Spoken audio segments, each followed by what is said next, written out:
house. We are in the house. Okay. Hi. I got the tail end facing out. Mm. Hey everyone. Okay, let's put the comments up so I can see who's in the chat room. Nobody yet. So okay. Hi. Hey, how was your week? Busy, busy. It was another one of those weeks, like the week before, trying to read Leonard's Uh-huh. book. Right. The Every time I book. picked it Yep. up, something happened. Well, I was trying to Hey make a Sharon. video, and Yeah. everything kept happening with trying to do the audio. I'm like, there's something cursed going on here. I don't know if there's some kind of retrograde going on or whatever. I don't know, but it's like gonna drive me insane. So it's been one of those weeks. It's called February from Hell. Yeah, Mm-hmm. crazy. But I mean, I was trying to get ahead, Hi because I'm like, all Michelle. right, I have a little bit of time. I don't have to read a book for next week because we're having a psychic on next week. So I'm like, all right, I'll make the video beforehand. I'll have it all done. Yeah. I'm No. like, so much for skipping ahead. I can never skip Hey Deb. ahead. It's like it's just not going to Yeah. happen. No. No. No matter how But much we try, it's just like this is it. Okay. exactly, exactly. But speaking of skipping ahead, what we're going to do tonight, Betsy. Oh my God, people, you are going to love her. I love her. You guys are going to love her. You're going to love the book. I love the book. Lord, do I love the book. And can I totally relate to a lot of the stuff in this book? Mm-hmm. 100%. All right. So what I'll do, right? What do we always do, Mama? We play that video, and she'll be with us Mm-hmm. as soon as it ends, and make sure I'm playing the right one. Yes, I am. That'd be the right foot. Good evening, I'm Gina B, here with Mama D, every Thursday evening from 8 to 10 p.m. Eastern Standard Time, right here in the Fox Den. Are you ready to stop allowing others' perceptions and labels of you limit what you can accomplish? Have you had enough of the outright or subtle undermining of your career or self-esteem by the ways people categorize you, or the way you categorize yourself? Well, our guest, Betsy Cerulo, had her fill, and so she stepped up to claim her labels and make them her fuel for greater success. In her new book, Shake It Off Leadership, Achieving Success Through the Eyes of Our Labels, she offers the guidance on how she did it, and how it can transform your life and your business as well. Betsy felt the sting of disempowering external perceptions early. Her mother made no effort to hide she favored the boys in the family over the girls, and that they could have nearly unlimited freedom, but the females had to live according to a specific standard. And then, in college, when she came out, after falling for one of her classmates, she began to experience the sting of unkind and discriminating labels. In business, as she tried to rise as a young executive search professional, she found her way blocked and her salary less, simply because she was a woman. But with skill and determination, she built a hugely successful boutique professional staffing and executive search firm, AdNet, Advocates for Workplace Excellence and Equity. But along the way, she decided to throw off the limitations of those labels, embrace those she was proud of, and choose the labels that she wanted to define her. The Fox Den welcomes Betsy to explore the concepts of Shake It Off Leadership.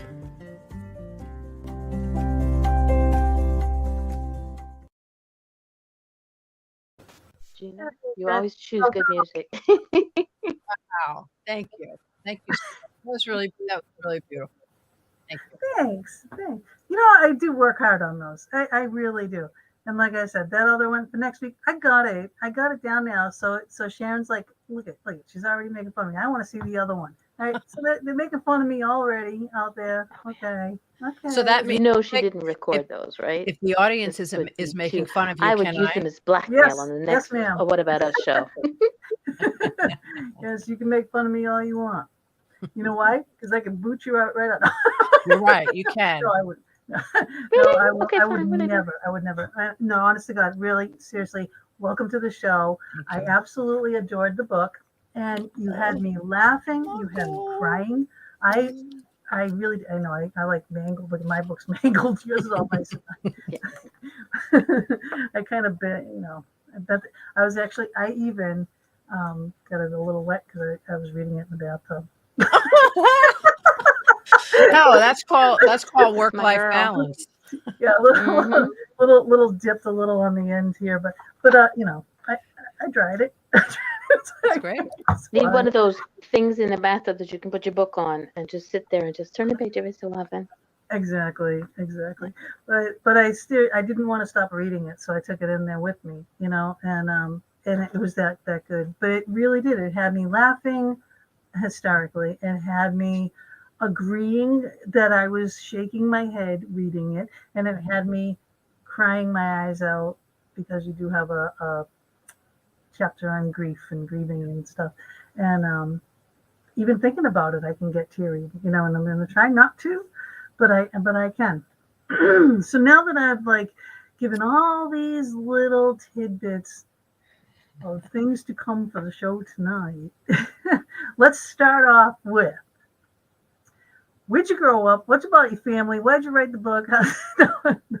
No. So seriously, you're from Jersey originally? Oh yeah. Exit 10, Perth Amboy. Nice. So it's a big Italian family. Yes. Yeah. Youngest of 5.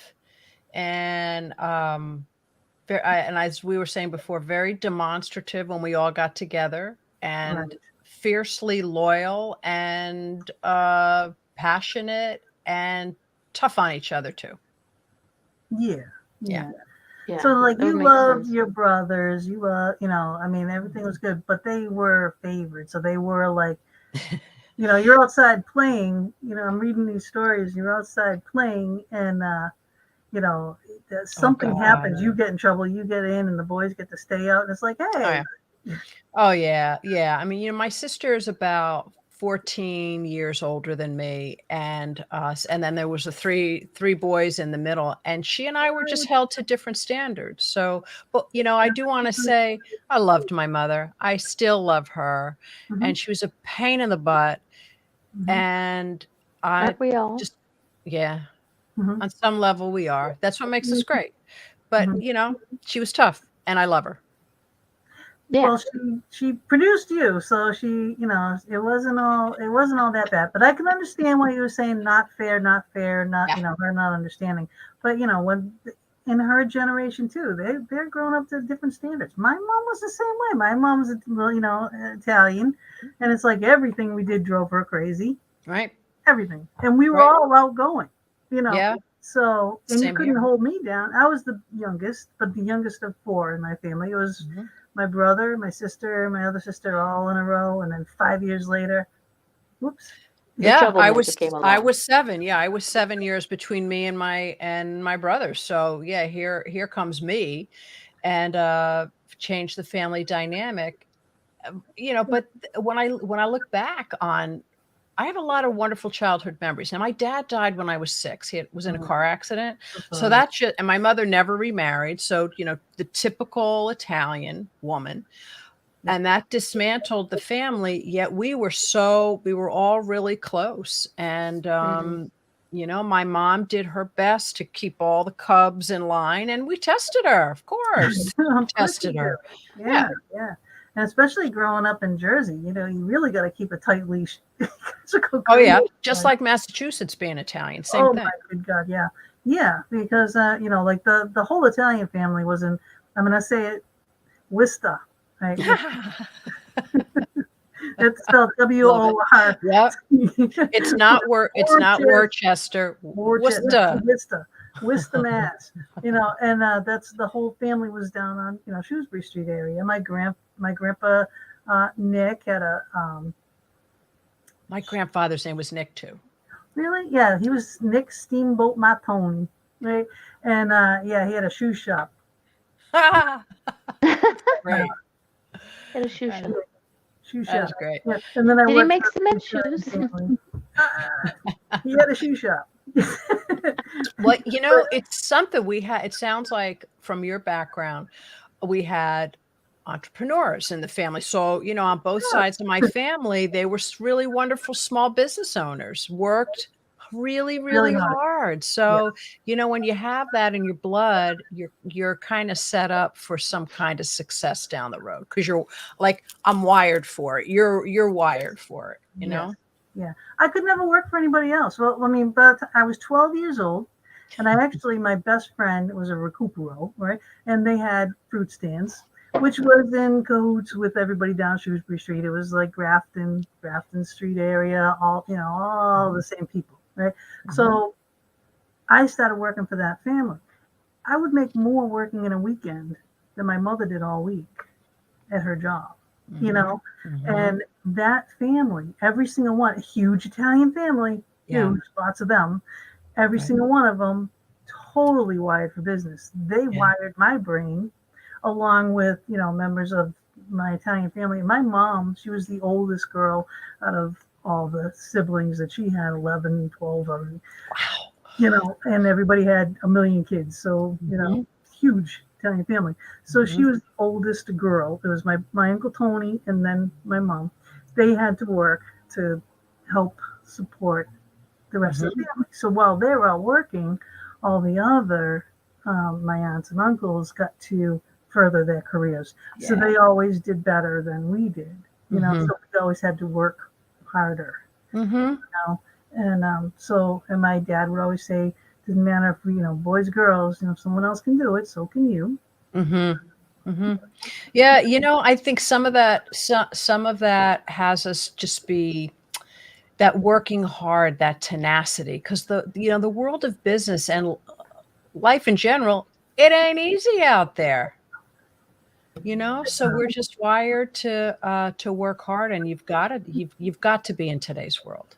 Really do. Yep. Yes. But this is some of the family. Got to put this up there.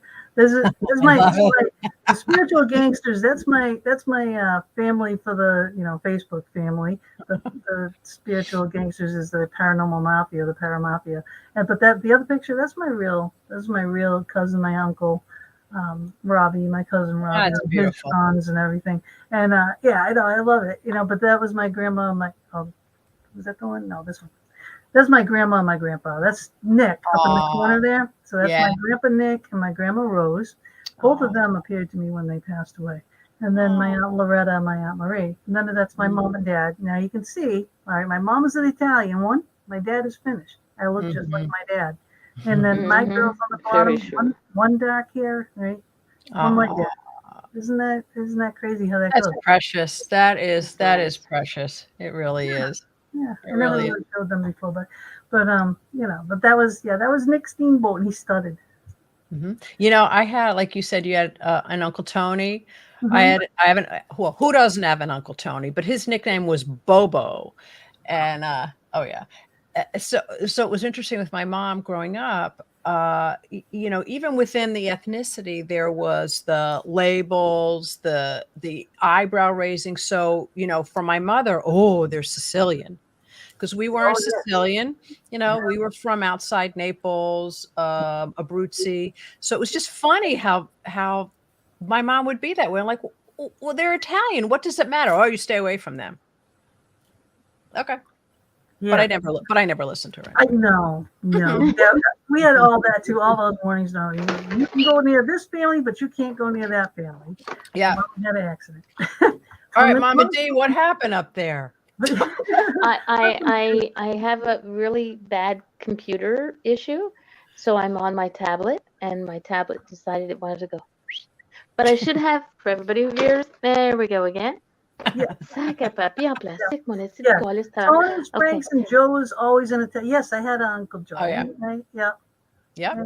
Sharon says, Mama D. Hey, look, there's Cookie. All right, yeah, there he is. There's the paramafia right there. He's the psychic from Staten Island. Well, now Long Island. Long Island, yeah. Long Island. So fun. But when and everyone in every ethnicity, there's this warmth. We have in Italian, being made fun of, or wops, grease balls, or whatever, mafia. There was just labels, but we all stuck together and took care of each other. There was a loyalty, and I know my friends and colleagues from every different diverse group, you watch out for each other. Now what we have to do is to get people in every group to mingle and take care of each other like we were all the same, and then we wouldn't have these kind of problems that we're messing with now. Your lips, God's ears, universe, all of that. Yes, that would be wonderful. Listen, yeah, I was always asked if your family was in the mafia. Yeah. Well, my on my father's side, my grandfather, he said because my mom was Italian, you're all mafia. We all can't be trusted, and that's just the way he was. And even with us, and it's like, nicest people on the planet. Don't Right. cross us, but we're the Right. nicest people on the planet. We would do anything for you. Right.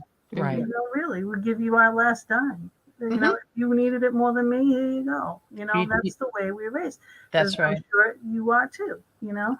So again, those are labels. All right. So all of these things are labels. Now, well, while we're growing up, right? When you're the kid in school and you get the big glasses, you're labeled for that.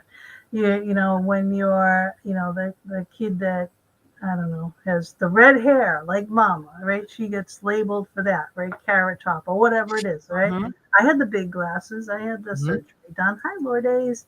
Lourdes. Nope, we got another one right here. My cousin was in the mafia with Al Capone. There you go. There you go. It's a small world. Yes, it is. Someone is connected somewhere, and it's a small world. That's So, right. but it's how you treat those people. Yeah. And, I think for my mom, an Italian family with my middle brother being a Roman Catholic priest, it doesn't get any better than that Ooh. for an Italian mom. I mean, come on. Yeah. And, and then here comes me. Oh, you're what? No. Who did this to you? Whose fault is this? It's nobody's fault. I sent you to Catholic University. How could this happen? Mm-hmm.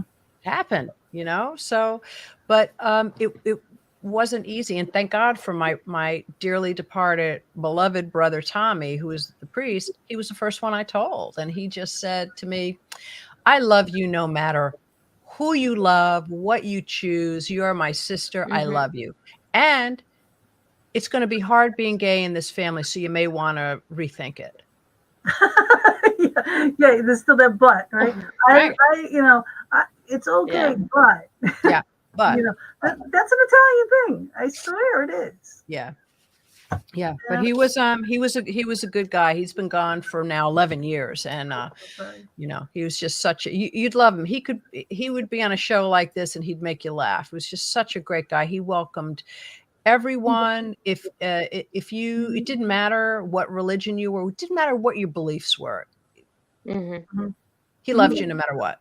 He really was. And Really that's was like that. awesome. That is fantastic. Mhm. So now you go from this family, this loving, tight, sometimes overbearing family. Yeah. Okay. Now when you came out, you was in college though. You didn't do Yeah. that beforehand. So you didn't, did you have a clue beforehand or did Yeah, when I think back, I think some of the signs were there and I ignored them because I knew that, you know, I don't think That it was wasn't gonna allowed go in the over 10 well. wasn't in the 10 commandments. Yeah, yeah. And Yeah. and there would be a lot of pushback. So I fought it and I gotta tell you, I mean, I dated some really wonderful men to the point where some of my friends said, how come you get the guys like that? I said, because I don't want them. Right. Yep. Yeah. Mhm. So Mhm. sometimes it happens that way, but I was really blessed. I don't have any weird any stories to tell as to, the again, some of the perceptions or assumptions why someone might be gay, what might have happened to them. Yeah. Nothing happened to me. Probably the most traumatic thing that happened for me is my father died when I was 6. Right. But I had a lot of wonderful men around me that taught me a lot of valuable life tools, and especially along with the strong women. So that's just the way it was. But once I finally discovered that I was gay, everything started to kind of fall into place. But I kept going in and out of the closet, back and forth Right. for my mother because there was just so much friction. And I think it was finally in Yeah. my 20s or early 30s, I says, "Ma, I can't do this anymore. Yeah. I can't." Yeah. I mean, I Yeah. gotta, I gotta, I think I might have even said it before. I've had girlfriends in the past. I've gone, both. Majority has been I've had boyfriends, right? But I've had a few girlfriends. My mom knew about it, but man, I'll tell you, it was like tough. That was tough, because they're like, "Are you always gonna be like this?" I'm like, Oh, I know. I don't know. It's I don't know. it's as though it's a disease. It's as though your choice it wasn't a Yeah, choice. it's not. Yeah, because And it's a lot not. of It's not people that. think, oh well, what can't you just switch? It's not switching. It's not like Yeah, that. It's who you are. I wasn't It's switched more. to be, It's more for to me. born and People. raised to love a man. It's just like you weren't born and raised to love a woman. It's just who you are. And Right. for those people who don't like it, I have two words for it. Yeah, you know what? I'm old We enough can't that say that. I am what I am. I've done what I've done. I Yeah. own it. I mean, it is what it is. I'm not going to change it. I'm not going to lie about it. I'm not going Right. to sugarcoat it. It is what it is. And it made Yeah. me who I am. But it's a person that I fall in love with. It's Right. not Yeah. just a male or a female. It's a person. Mm-hmm. And if I love that person, I love that person. Yeah. Right now I love Bob. You know what I mean? So I'm in love. Excuse me. What about me? Anyhow, Thank you. I love my mom, and I love you too. I share Bob. I love him too. I love you too. We was having a kissing contest before via You were. Canada. There you go. So funny. Yeah. So I told you this was going to be one of those shows, but Yeah. there's a lot of seriousness. Yes. Honestly, I mean, besides all the fun, besides all the the banter that I'm trying to make light of these really very serious issues. Yeah. Like, this is detrimental to a lot of women getting out there in the business field. Now, Right. I'm a strong woman. You're a strong woman. We're from that strong background, but then Yes. there can be a lesser lesser forceful woman trying to get into the field. Yes. Any field, doesn't matter what it is. What are you going to do? You got to go to a bank. You got to get a loan. You got to start your business. So tell us about your experiences, which you can read about in here. God. When I first opened the company in 1990, obviously waited a little bit of time to get some experience and some customers under my belt.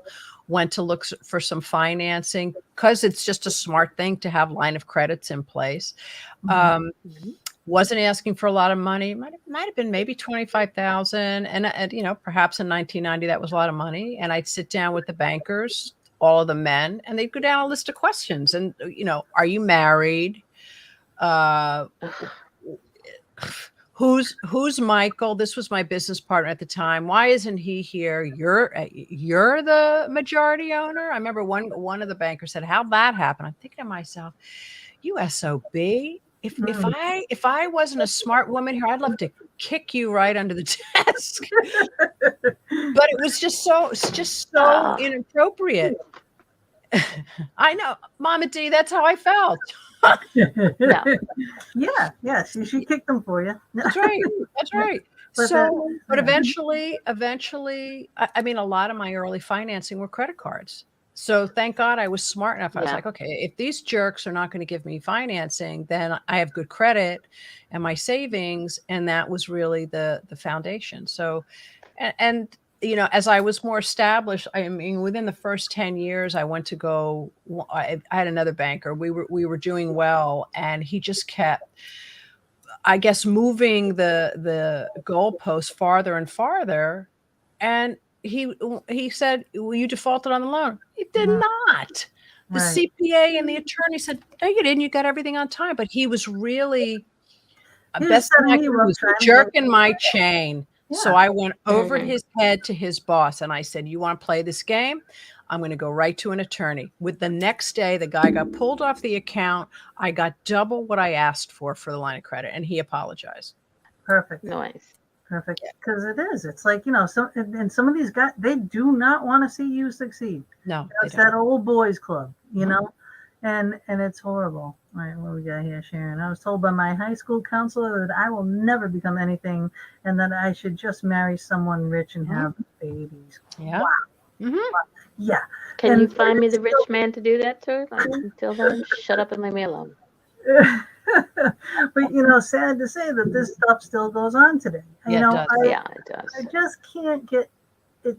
It boggles my brain that in this day and age, Yeah. with the information out there, with the internet, with everything, Mhm. but just the sheer wisdom and the sheer powerful women in Right. high places out there, that this stuff still goes on. It does. But Mm. women have to get better on pulling us forward because, Yeah. you know, there's still some of the cat fights. Yeah. Women are not always the most supportive, and we need to champion each other and congratulate each other and talk ourselves and each other up more. I mean, there's a difference between advocating for yourself and just really bragging. And you know what? That's not so bad to do. But I think To a women, certain we're extent. just we're raised to be quieter about things. So, you know, if you've been wired a certain way, it's going to take some time to unwire you or to rewire Yeah. you. How about that? Rewire you, yeah. Right. Unlearn. We've been Right. talking about this for the past few weeks. Unlearn, rewire your brain, change your methods of thinking, all of that. And Yep. yes, and we do. It's for everybody's sake and sanity. The world needs to come together. Look what's going on. Look what's going on. You With know, let me I mean, tell you, when I woke up this morning and I saw what had happened with Ukraine, you know, my heart just breaks. It just to have all this disruption in the world. Hate doesn't get us anywhere. And I don't know. Well, you know what? We need to have more women in high leadership places. I mean, come on. Yes, Yes. yes. Because Yes. women can multitask, and then we're not warmongers. Well, some Right. maybe, but not all. All right. But we're Right. not warmongers. It's like, all right, you know, let's put our peepees back in our pants and let's just sit down and talk for a minute. That's You know, right. so let's not do this and let's just talk. You know? That's right. And Yeah. you know, if you look at and I'm not going to get into politics, but if you look at the way politics is now, and I'm not going to pick a side because they all are buffoons, okay? So if you go back and you watch a movie, I think it was in the 1940s with Henry Fonda, Mr. Smith Goes to Washington. Yeah. And nothing's changed. I mean, this is it hasn't changed since the 1800s, and here we are today with some of the same games going on. I mean, Yep. when you hear all the names of the different politicians that are in the news, whether it's, you know, Democrat or Republican, they get more popularity than Barbara Streisand, who's my absolute favorite. I mean, come on. Yeah. Come on. Oh, Why are we giving these people so much attention? You know, stop. yeah. Oh my And I God. Because and I live they close don't to care what kind of Washington. attention they get. No. Yeah. Mm-mm. This attention is attention. It's like, you know, when your kids are little and they be like, the moment you pick up the phone, the moment you get on Right. the computer, they want their attention, good, bad, or otherwise, still want attention. And unfortunately, I find that politicians, and again, like you, I'm not going to. I voted for the pot party up here in Canada. That's all I got to say. If anybody wants to know, is they're like petulant children. Yeah. I always say, if somebody comes to me and says, I am going to attempt to do this, this, this, and this, Yeah. then that's probably the person that you should really vote for, because they're being honest enough to know that I promise I am going to pave your road. Mhm. Well, there's 5 other people on the council who says, I don't think so. Yeah. No, you That's know. right. You get blocked every way that you can. Exactly. There's so many committees. That's why people are like, oh, you can't have this guy in for president. Well, that guy can't really rule the world by himself. He's not king, right? Right. There are committees that Yeah. monitor him and stop him or her, in their tracks. That's why they're in there. But there's a point where there's too many. There are That's too many chiefs. Yeah. There are too There many is. cooks in that kitchen. But again, let's bypass all that. let's get back to Okay. this. All right. All right. All right. So we were okay. We get our money. Yes. For the business. So now you start in the business and you have a male partner when you first start, Yes. Michael. Mhm. So how long does that last? Does it last? What goes on with that? No, we parted. I can't remember how long it was. We parted ways, just had, different ideas for the company and parted ways. So, that was that was after the first couple of years of the business. So, and then I was solo for a while. And then I brought in another business partner, and I don't want to get into a lot of those details, but after a while, that was not a constructive partnership. So we parted ways, and I have had the company 100% probably for about the past 10 years, and we're doing fabulous and recreated the culture to have a culture that's really healthy. And but when I tell you that, I don't take credit for that. It's the people that are in the space that carry it on, and we watch out for each other and take care of each other. So any leader that comes on and says it's because of me, it is not. It's because of a group of people that are committed to the same goal. Right. Yeah. And then, like when we were talking earlier, we were talking about people that perhaps don't fit. Yeah. Like hi, Taryn. I have had, oh, here we go. Hi, ladies, and love you too, girl, very much. Like I've had people that work for me that just didn't fit. They're great people, but just not a good worker. Right. Not a good worker for the company. And it's so tough. It's tough when you're, when you're like invested in this person, you Yes. have a friendship with this person, but you know what? The company has to come first. Right. So Right. if it's not working, I'm sorry. Mm-hmm. I would love to still be friends, but that's tough. It is. And I'd have to say the hardest part about my job is when someone has to be terminated. And sometimes the term, I don't even like that word, Raphael, a buddy of mine. Oh, so We've nice got a to see fan. you. Yeah. It's really, it's difficult because in essence, you're telling somebody they're not good enough. And come on, isn't that some of the stuff that we work through all of our lives? I'm not good enough. So then when I have to, either I am or someone else on my team has to let someone go, it's the hardest conversation to have because it has to be about what's needed for the business, for the customer, or what have Yes. you. And you say that it's not personal, but it feels it. It feels it. And but as a leader, we have a responsibility because sometimes if we don't put the right person in the right job, we have we have to be accountable for that too. I mean, I have certainly seen that happen where oh my gosh, I just really adored that person to pieces and I wanted them to be with us or to stay, and it wasn't the right fit. And I have sometimes kept people in the company too long. Now, mind you, I've had the company for 32 years. So it got to a certain point where it's like, okay, we can't do this anymore because when the wrong person is on the team, it impacts the whole team. It does. Exactly. And you have to make the hard decisions as a leader that are for the benefit of the entire team. That's my primary responsibility. I have to make sure that my team is valued and taken care of. Amen. Amen. And that's so true. It's really difficult. Yeah.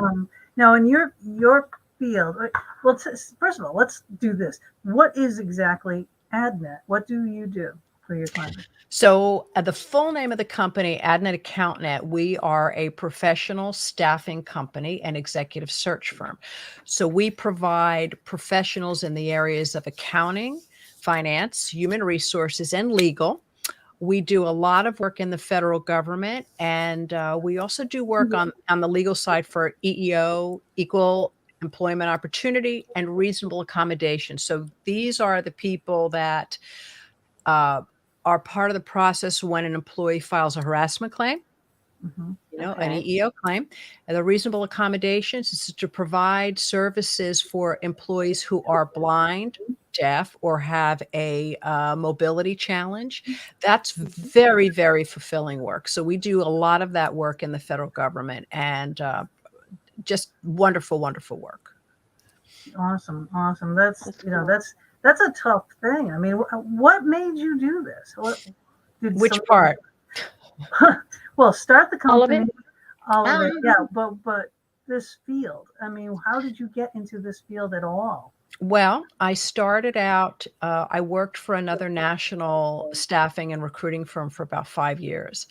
My intention after I graduated college was that I was going to get into hospital administration because I wanted to be in healthcare. I wanted to be a pediatrician when I went to college. But I had so much fun that I had to go in another direction if I wanted to graduate. So, um, different major, and I was told that I had more of a business mind to run a hospital, but to get to that, go get some experience in human resources. And really at that time, the only place that was really going to hire me without experience was a staffing company. Back then they called it an employment agency. Mhm. So I started working for a firm back in 1985. I fell in love with the work. Awesome. And I was doing well.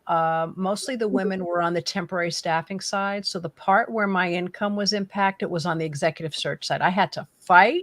I had to go behind closed doors and say, look, it's not fair. I brought in that customer. I want to give it a whirl. And no, no, no. And then I had to negotiate. Okay, give me this much time.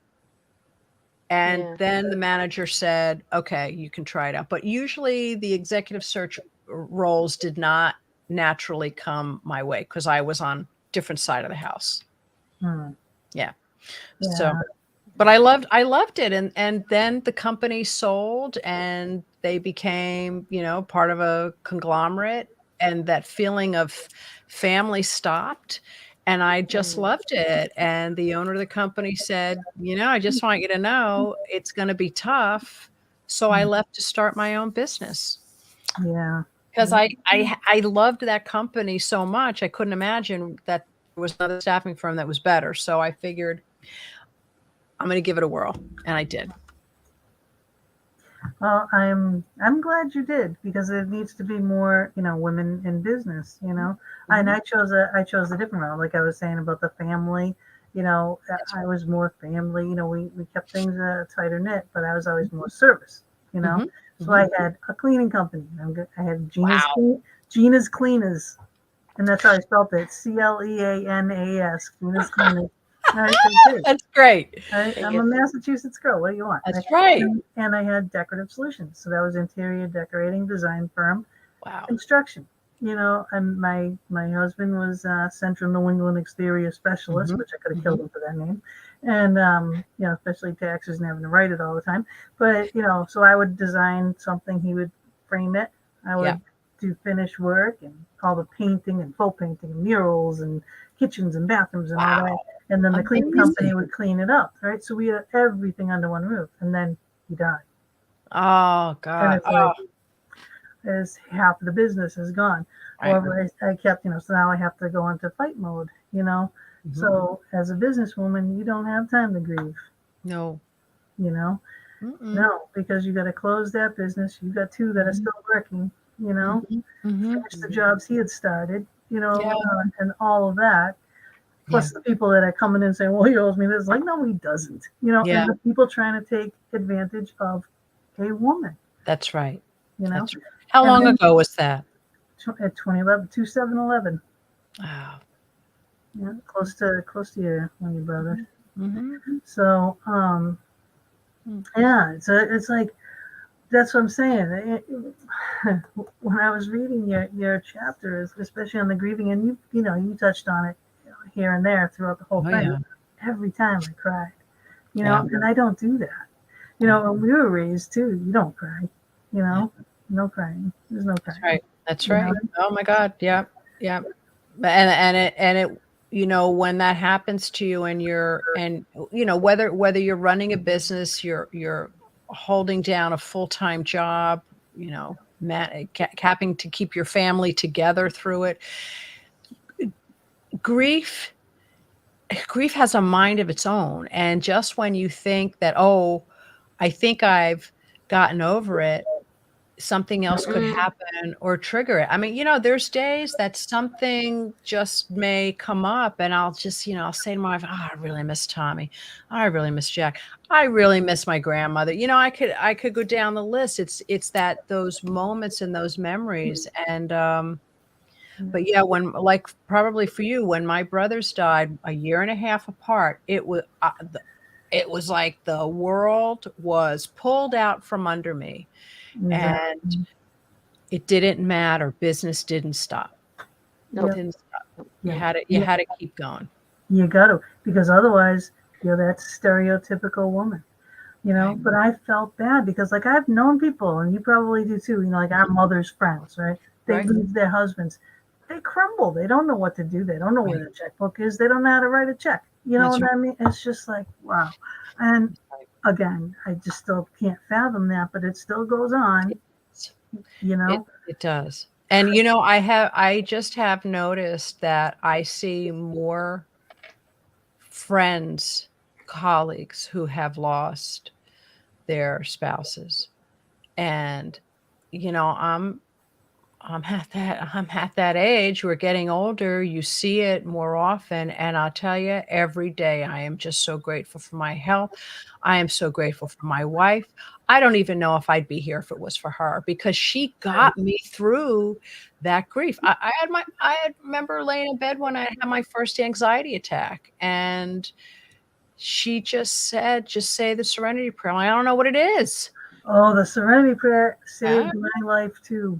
Yeah, and she just had me repeat it, and there were times that I would just say, because with the business was we had lost a big contract, so it's recession. We lost, then we lose a big contract, and I didn't know if I had the inner resources to get us out of it. So I would sometimes feel that, God, I just, maybe I just won't wake up the next morning, and that'll be okay. And then my brother dies, and I think to myself, oh, Jesus Christ. Yeah, now what? He took the wrong one. That's, my dog just, this is my dog Lacey, right? She just passed away too, and it's like, this was my first dog. I got all these pictures. Max started it. Max passed away. I got Lacey because Max passed away. Yeah. And I always had black labs my whole life. But Max passed. I got Lacey. A year later, Mark passed. Yeah. So all I had was Lacey. My kids are gone. They're out of the house. They're gone. It was just me and Lacey. And now that she's passed, it's like that was my last real connection with Mark. And that's like, so it's still. It's hard. It's hard. And, think about in the world of work, bereavement leave. So it's not like when you're in business, you want people to just take all the time they need. Yet business has to keep going. So that's, we're just, again, we're wired that, okay, you have a certain amount of time for bereavement leave. Oh, so does that mean after this period of time, everything's supposed to go back to normal? But that's the way the world of work is wired. And I wish I had like that bottomless pit of cash that when someone has that kind of loss, just say, you know what, come back in a month. Right. And even then it wouldn't make it okay for somebody. Yeah, everyone is different on there is no set time on grieving. There isn't. You said that, I don't know if those are the exact words, but they're pretty close to that. You don't tell me how to grieve. Right. Or when to grieve. Right. Oh yeah, you should get over it, but you should be over it by now. Yeah. Yeah. That's just horrible. I mean, there really isn't any good right words to say to people. There really isn't. Just be there. Can I hug you? You know what I mean? Right. Or do you want me to just sit in silence with you? Yeah, just sit and listen to you. Yeah, hold your hand. What do you want? Because I've had people tell me when there's been a loss, if I've made a phone call or however I've acknowledged it, you have no idea how much this meant to me, and I just really appreciate it. And I think to myself, because I remember feeling when my brother died that there was the people that just showed up out of nowhere to support me, and then there were people who I thought were nowhere. Well, I didn't know what to say. So you could even pick up the phone and say, I don't know what to say, but I love you. I don't know what to say, but I'm here. But to disappear. But see, that's because we're wired to be uncomfortable. Beth, we need to talk. Yeah. Beth, I love Beth. I love her. She is the sweetest thing. And she just became a end of life doula. I think that is an amazing profession. We need to have her. We need to talk. I want her on the show. Yeah, Beth would come on the show. She's always wanted. She's a psychic. She's a medium. She's one of our worker bees for Penhurst Paracon. She's our friend. We love her so much. Now look at. I'm reading what Debbie said. When I had my miscarriage, I had people tell me, "Okay, now move on. You can't." It's like, really, people, cut it out. Wow. You just can't. You just can't be that way. No, absolutely no. Be that way. There's nobody has a right to tell you how long or how hard to grieve. You grieve for as long as you're going to grieve, and everybody else, again, I have 2 words for them. Yeah, even our animals. Like, I should have, if I realized, I would have taken all my pictures of the animals. So we're a Weimaraner. We're a Weimaraner family. One of my labs was Lab Weimaraner mix. They're beautiful. Oh my God! Yeah, I had the Weimaraner eyes. They're just with that whipped tail. Oh my God! And they're like humans, but every animal is, yeah. And so when someone, hands down, smartest dog on the planet. When not mine. So when someone, so when someone makes fun of or can't get it when your pet dies, I just shut up. Like, that's what I want to say. A dog, or it's just a cat. I got two words for you. Yeah, exactly, Mom. I got 2 words. Yep. It's like, go see Mama. She has a couple of words for you. That's right. Send you to Mama. I got a couple more than a couple. Yeah, I know. I'm sure you're gonna go and how to get there. But I'm the nice Canadian one. Okay, on the air. We're Italian. We take no crap from no one. But grieving is. I got to really see that I was honoring the person that I loved. And it was a really sacred experience for me, because I hadn't really had that big of a consecutive loss, like since my father died. My grandmother died in the 90s, but she was in her 90s. But when you have this kind of sudden death, after a while, it was like, I had such amazing awareness about the world around me, about who I was, about the changes that I made in my life, how I wanted my company to look, because I wanted to be a really sacred place that I could heal within after having these losses. So, my brothers in their passing really helped me to get clear about my work culture. So sometimes in death, these beautiful things can occur, but you can't see it at that minute, soon after. You're not supposed to. No. There's, something comes out of everything that we go through, but it's different for everybody. It is. And this is why I get into the work that I get into, with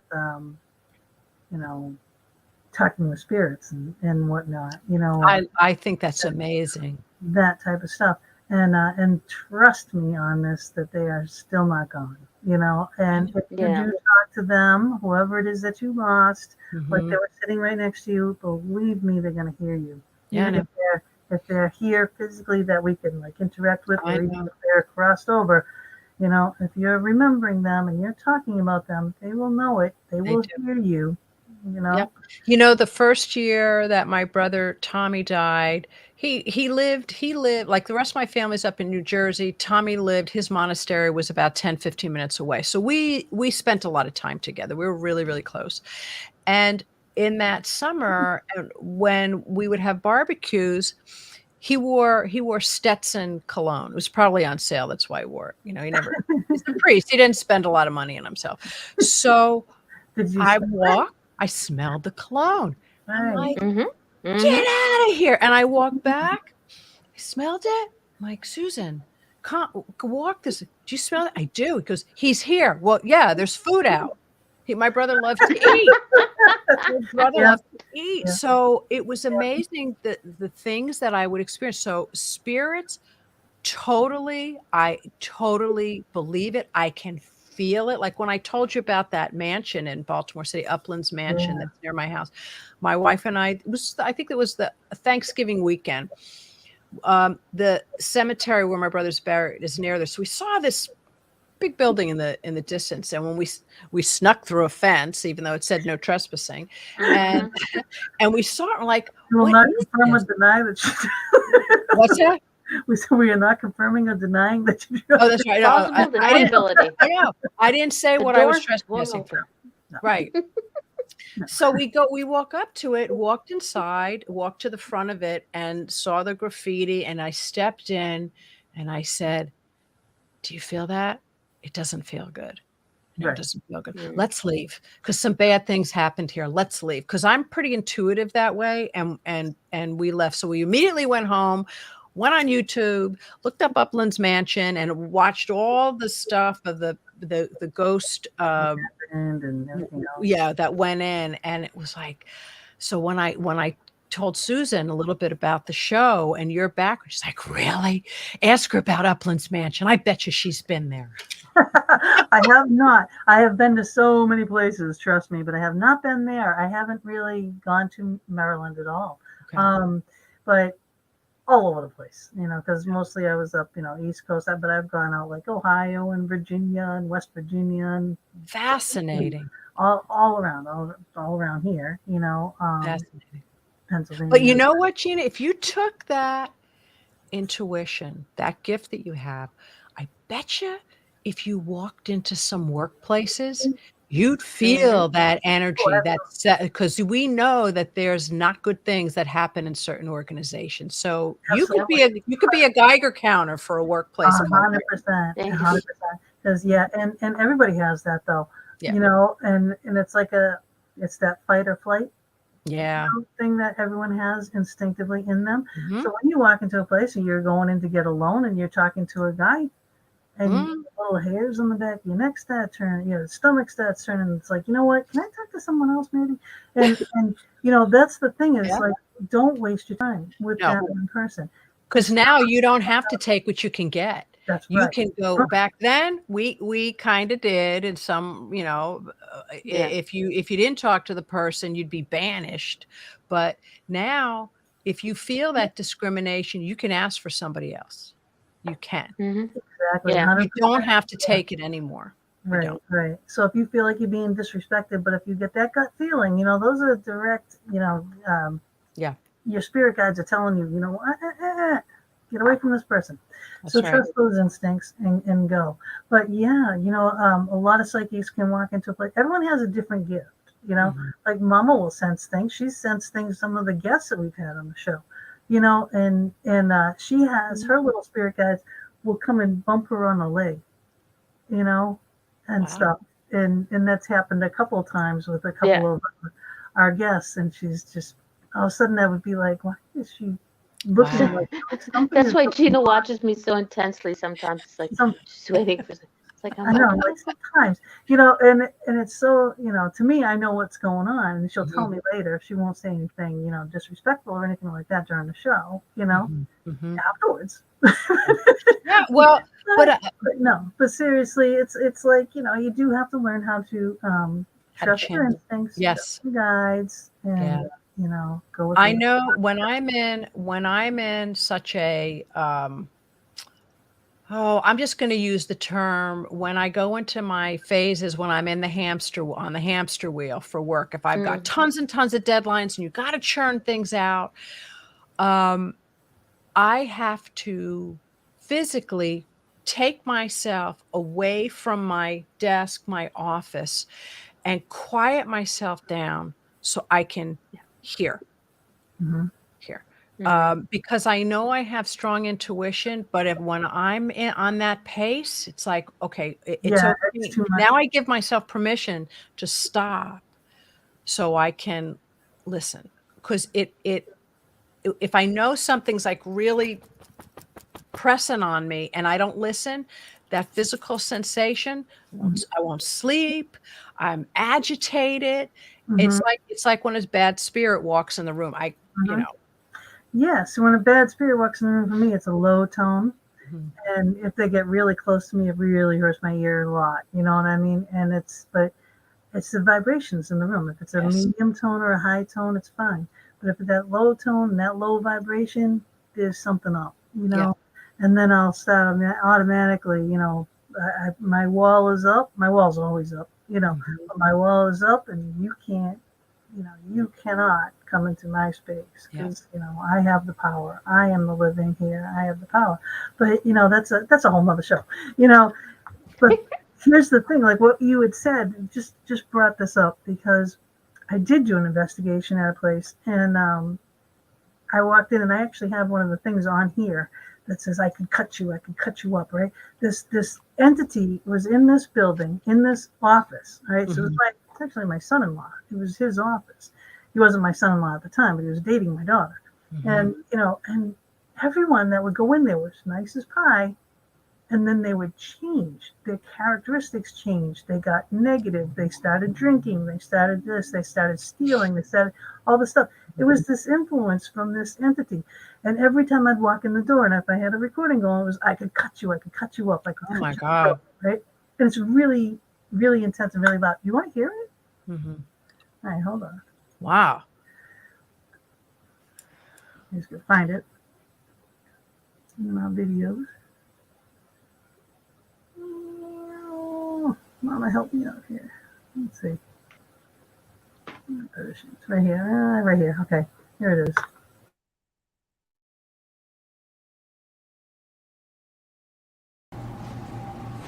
Why do you hang around this building?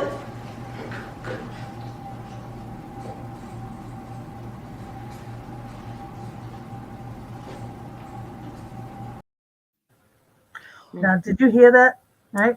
And that's not turning Oh down yeah. or anything. That's that loud. Now, when I found out all about this, what this guy was in Mhm. life. Okay. Mhm. Mhm. And he, in death, made himself to be this demonic thing that was Mhm. holding all of these workers in this building. Anybody that he could get from the area, he was holding them in that building, like under his thumb, scaring them that they think that they have to stay there. I did this big releasing ceremony. On the releasing ceremony, you can hear them all leaving, and it Wow. was amazing because they're going, "We're free," and you can hear them going, except for him. Now I'm trying to get rid of him, and then he's trying to pull this demonic stuff, and he's going to me, "You can't fight skulls." He's saying Wow. this to me, and I have that on here too, and it's just like, what the, I'm like, I know exactly what you look like. You're all of not even 5 feet tall. Mhm. You're a Mhm. mama's boy. You're a mama's rich boy. And he had this Mhm. bloodletting cult in the basement. I found all this stuff. Okay. And because he was a rich boy, he could get away with the stuff. And this building was at the time, his parents actually owned a whole bunch of the buildings. And they Mhm. used to be connected with tunnels because we were getting all these things. There was a book, the Wow. collapsed tunnels. So I think this book that he wanted to protect so badly, I think, is in one of these collapsed tunnels. Maybe it had names in it. I don't Mhm. know. But it's amazing the things that you find out from the spirit. And then when you look things up, you Yeah. find things that back this Yeah. stuff up. And it's So, crazy. so do you, because the concept of transference.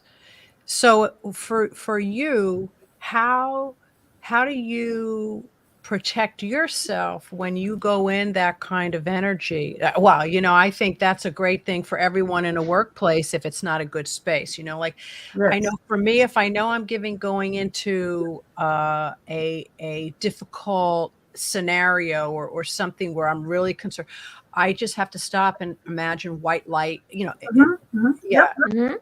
Yeah, the- so so what do you do? everyone is different, you Mhm. know, and then too, you know, so like I will just take everything out of me. Everything Mhm. is out of me, and then I infuse all this light, and it's like you can make this ball of energy with your hands like Oh this, yeah. okay, Yeah, right? you So can it's just like sometimes feel the yeah, you heat. feel that energy, right? Mhm. Yeah, so that you know. You can infuse and you can scrape away the negative. You can infuse all the white light, golden light, blue light. Depends on what you need.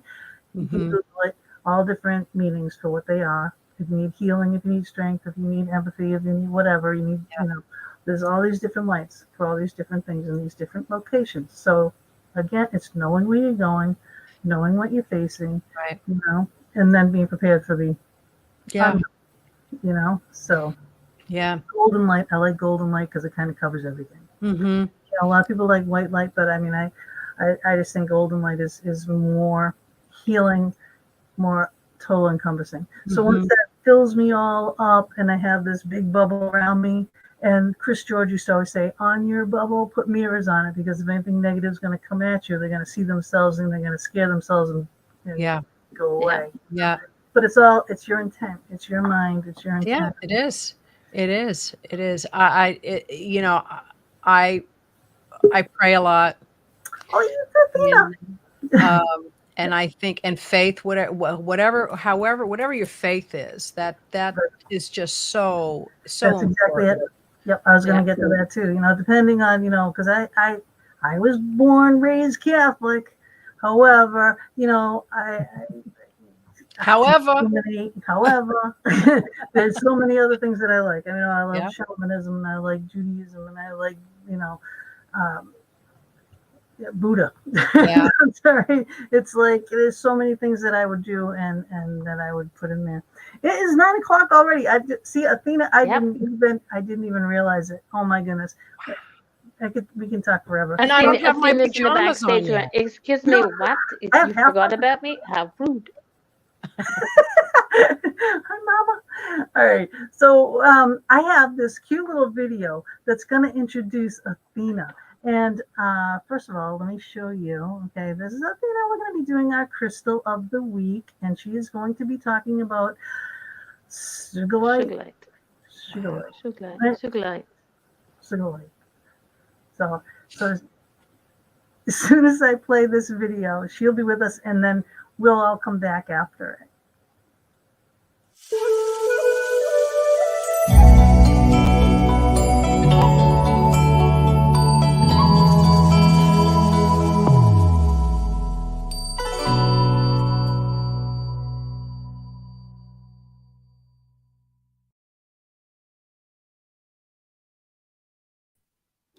Oh, that was such a lovely little intro. Thank you so much. Hello, loves. Hello, everyone. I am Athena Barry, Reiki Master and author of award-winning book, Raise Your Vibes, and creator of CrystalReikiHealer.com. And I am so grateful to be back here for another week on the Fox Den Show with our wonderful Crystal of the Week segment. So let's dive in. For this week's show, I really felt called to use the energy of sugilite. I know this is a very small stone, but the energy on this one is amazing. This beautiful crystal is known as the stone of our dreams, helping us to remember our dreams and our goals for our life's purpose. Not so much, I mean, yes, for our dreams when we're sleeping, but also for those dreams that maybe we have, as children, we set aside because, we had to look for something more attainable or more possible, and really actually kind of selling ourselves short of our true core wishes. So as we come to see these dreams in our mind's eye, once again, sugilite also gives us that courage and that strength to press forward and manifest them into our present realities and believe in possibilities once again. This stone is also an exceptional tool for lucid dreaming, as it helps us to remember the dreams that we've had in the evenings, or during the day, or even our daydreams. This really helps amplify those lucid dreams so that we can then, hold on to the memory of them. So often when we wake up, we immediately forget what was in the dream. And this way you're able to better remember them and then, either write them down or look up in a dream dictionary, so that this will help give you this insight into really your own subconscious. So that could be suppressed fears or even circumstances that have not yet come to pass.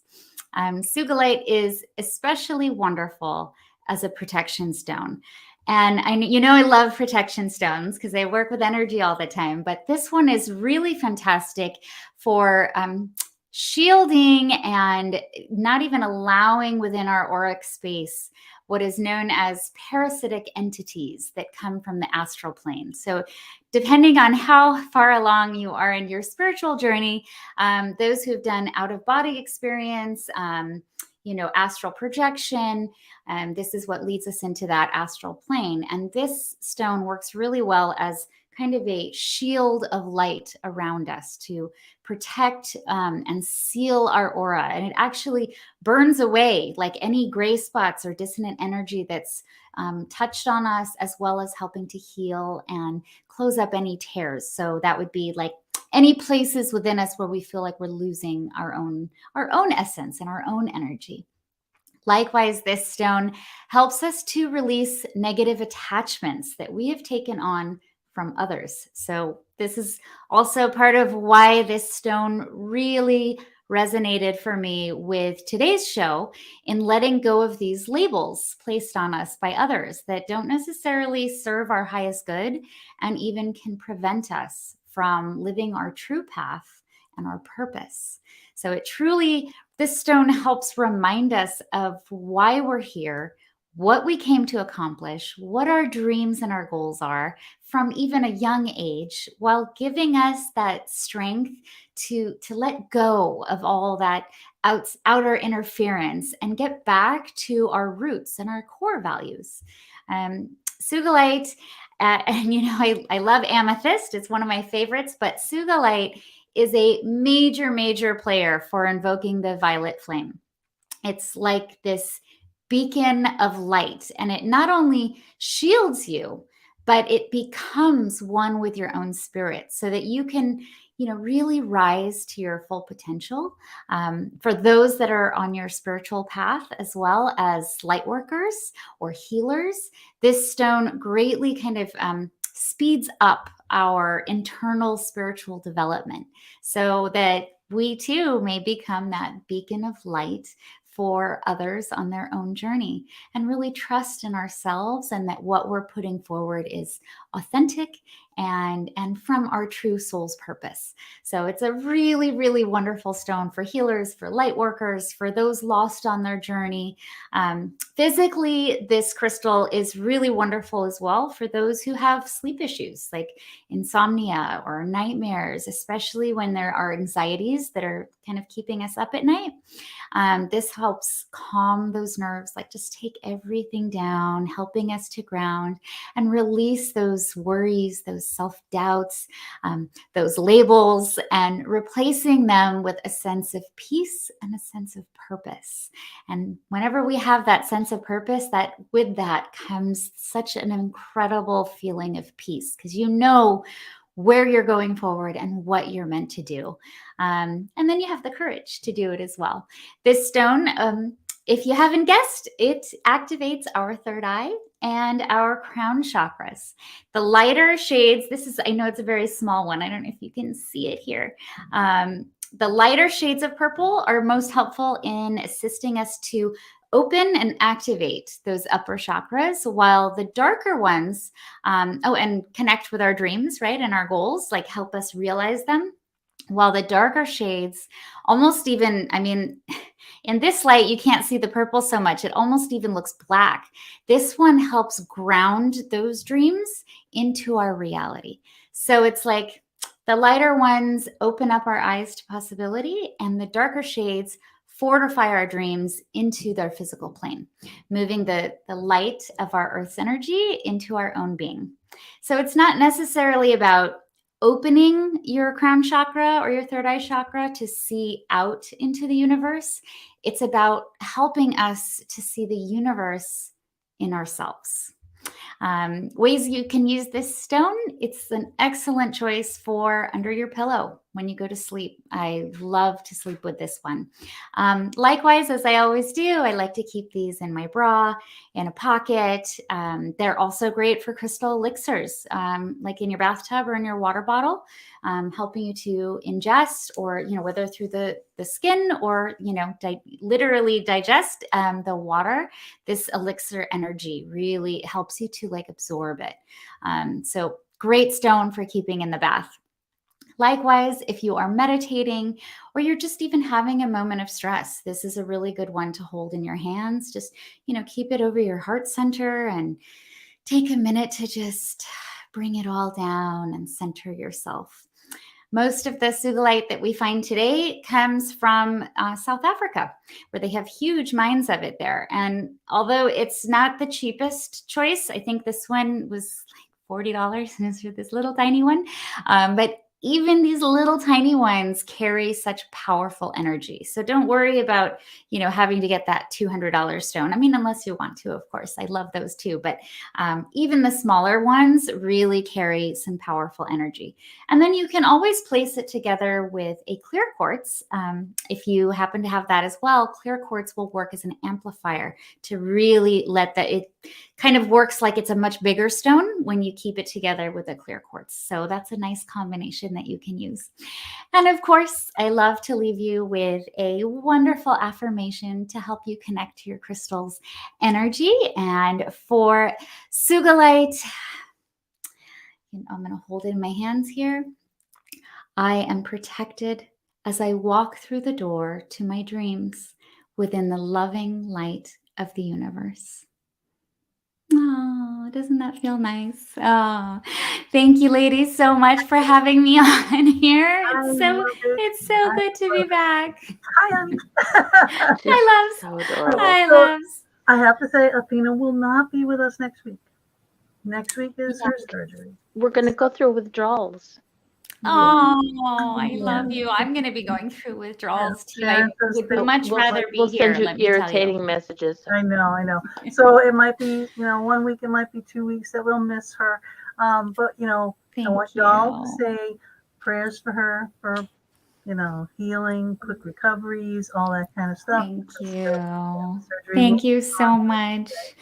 I know it's no fun having to go through this. I thought after the back surgery I was done, but, not quite. Isn't life like that though? Life is like that. You think you're done and then you get to go back and revisit. But hopefully this will be the end of it. So yes, thank you so much for your prayers, your love, everybody here. Thank you so much. And Betsy, thank you so much for your wonderful book. I hope that sugilite brought some value to it, and I was taking help notes. Others connect. Yes. I love it. Yeah, I think it's so incredible releasing those labels, those attachments. Yeah. I mean, she's a powerhouse right here. Powerhouse. Yes. Well, I have to tell you so when you talked about sleep, so yeah, there's some nights when sleep is not always the best. So we go visit Berkeley Springs, West Virginia quite often, and that has a very spiritual center to it. There's a crystal store. So when we go up, I'm going to go, and the gentleman that owns it is lovely. I'm going to ask him about it, and I am going to buy my own sugilite. Oh, perfect. Thank I you. love that. I love that. She brings the I hope every week. It's a perfect stone. It is. Yes, I hope that brings you just what you need and what you're looking for, and it's so in line with your work. So, yes, even when we do this as our work, we too also still have to remind ourselves to do our own work, right? To do our own releasing of those labels. So I really appreciate yours so much. Thank you. And your work, I'm looking forward to reading your book. So it's perfect that we're all here together tonight. Yes. This is great. You got to read her book. There you go. I know. Next. Yeah. Yes. Yeah. Right. The opposite world. This is backwards here. I'm gonna point this way and that way. But I love it. the both books are incredible. Athena's Raise Your Vibes and your Shake It Off Leadership. I mean, two amazing, beautiful women here, and of course my mama. Oh, she's like my rock. Absolutely. And Yes. Right, she's over there.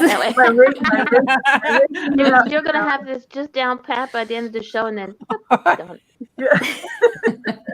Right. All right. Well, I love it. To Yes, you guys get back to it. Again, thank you so much for having me on. It is always such a gift to share with you, and lovely to see you, Mama D, Gina B, Betsy. It's a pleasure. Athena, it was a pleasure. Thank you. Wish you so much love, and I will healing, and good luck. many Good blessings. luck. I'll talk to You'll you be in my prayers. Thank you, love. Thank you. Girl. Hey. See ya. She is just such a bright light, Wow, what great. I'm telling you, you can tell you're connected. It was perfect that I got to meet her and learn, because I have, parts of my home office here with, the crystals. I love the Native American culture, and to think what I do during the day, it's like none of that, but I got a big piece of little crystals right here. It depends on what I'm doing, what I need, at what time. Yep, it keeps me grounded, and I brought this with me. So I was gifted this from a medicine woman, and I did a number of trainings, and I was referred to as a corporate medicine woman because that's what I wanted to be. I wanted to see the workplace be healed, and that whatever workplace I walked into, I left it better than what it was before. So that's really my mission in business. Yeah. So that is a good thing, because this does have a lot to do with it, because that's why I love shamanism, and I like that. And when I cleanse a place or I cleanse a property, it's more shamanistic route that I take. And I think I actually do right here. Like, this is the shell that I use. Yep, I have mine over there. Yeah, with my with whatever. And I have with my feathers, and I put the sage on, and and then that too, depends what you're burning. If it's a really negative entity, orange peel. You dry orange peel. Yeah, you peel an orange, scrape out all the white, dry it, so that's really dry. Wow. You burn that citrus in that.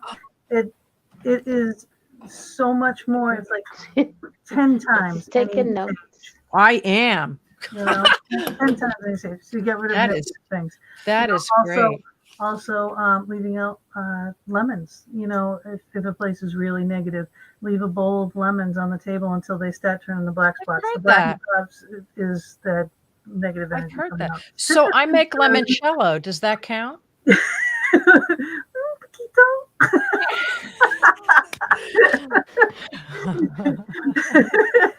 I told you you're gonna love her, Mama.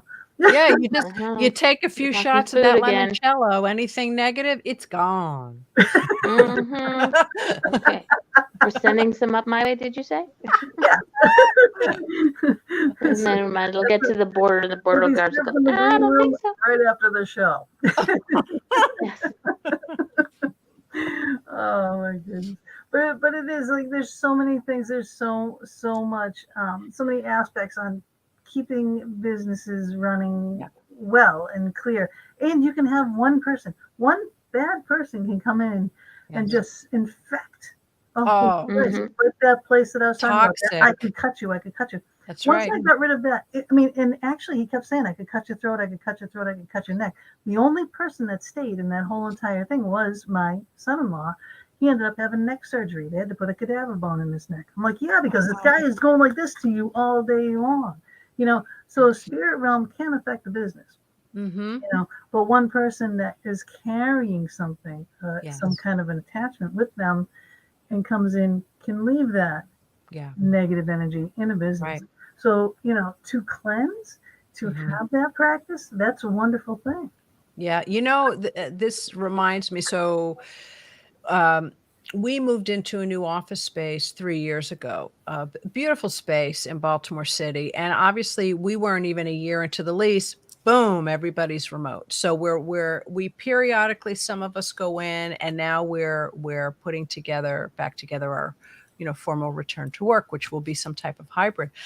That makes me think I might go and sage it, because even though the energy Yes. in there has always been wonderful, whenever somebody goes, oh, it felt so good to be there, just to cleanse it from what's been going on the past few years. Yes. The Yeah. world is negative right now. The world is on Right. edge. Right. The tension is like all the time. Yeah. People don't know what's happening from one minute to the next. Right. Yeah, And and some people do that. Sorry, some people do that, like bring the negative without even realize they're bringing it, because Oh, yeah. it's we're surrounded by it so much. So yeah, giving it a good, Oh, a yeah. good shake Yes. would Yeah. be great. Yeah.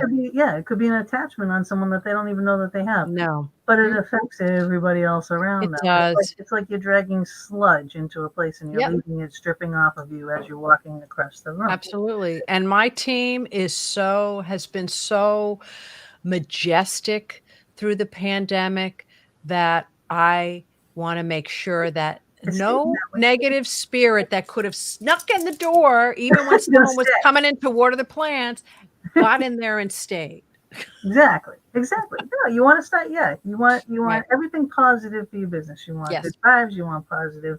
And then in the design thing, you can feng shui the place. You know what I mean? Right. There's a lot of things that you can do to move proper energy through a place. Mm-hmm. Yeah. So, but what do you do? This is a good segue, right? What do you do for burnout?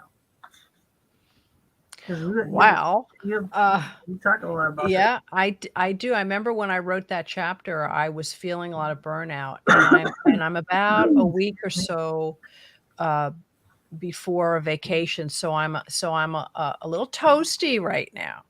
So what I notice is sometimes I can't necessarily end the day early, or I have to be at my desk for deadlines, but I'll take a few more breaks during the day.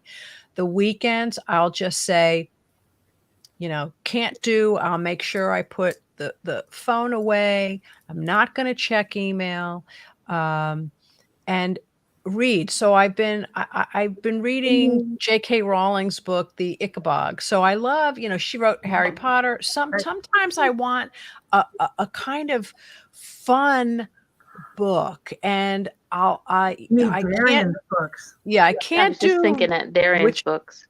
Which book? Dark Legends books. I'll show you. Take more notes. Darian Relier.